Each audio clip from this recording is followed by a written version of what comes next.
China under attack, North Korea preparing to fire 30 Scud missiles at own ally next week. The Hermit Kingdom was spotted transporting 30 Scud missiles from Guangzhou, south of the capital Pyongyang, to Nampo, in the west of the country. It is believed Nampo holds a number of rocket facilities, including a military shipyard where submarine-launched ballistic missiles are loaded onto Kim subs. And experts have warned the tubby tyrant is getting ready for a major show of force next Wednesday, as the Chinese Communist Party holds its 19th Congress. Kim Jong-un is thought to be angry with China after its only ally sided with Donald Trump to slap sanctions on the Hermit Kingdom.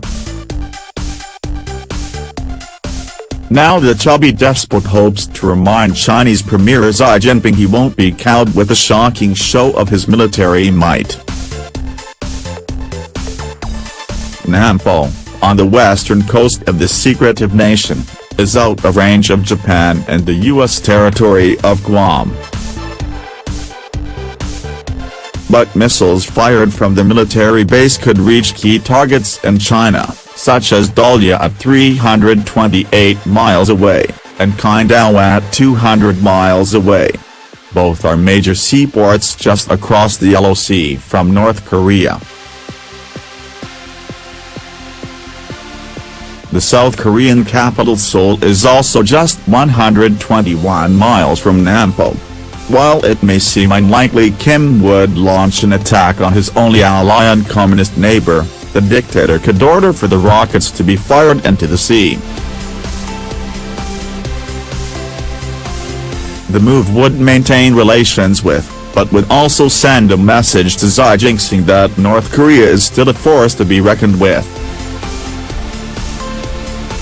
North Korea has sparked serious concerns could break out with a series of missile tests this year, including 2 Hwasong-14 intercontinental ballistic missiles believed to be capable of hitting mainland U.S. in July.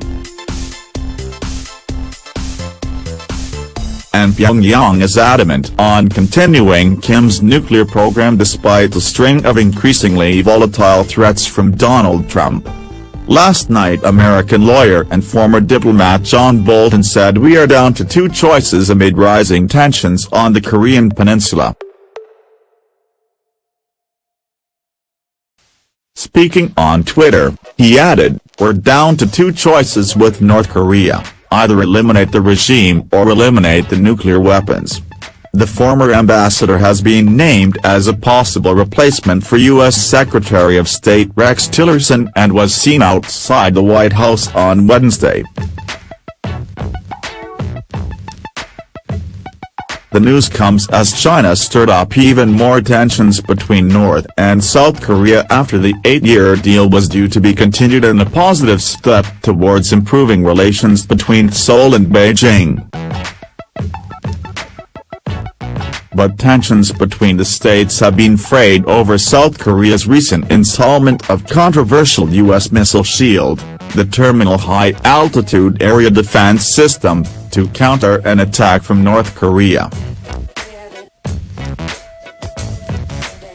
And now authorities in Beijing have now blocked the extension and failed to renew the deal seen as vital in the region, according to reports. Is considered North Korea's only remaining ally and repeatedly issued warnings to the U.S. to calm its aggressive rhetoric on the Korean conflict.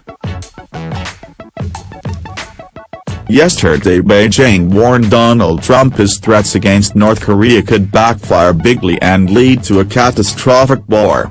As the crisis deepens, Chinese newspaper The People's Daily has urged both nations to cool it on Tuesday. War on the Korean peninsula would be catastrophic, and dialogue remains the best option, the state-owned paper warned. His threats seem to be part of a larger strategy, coherent or not, to instill fear in Pyongyang, so that it will agree to U.S. demands to abandon all nuclear weapons and existing nuclear programs.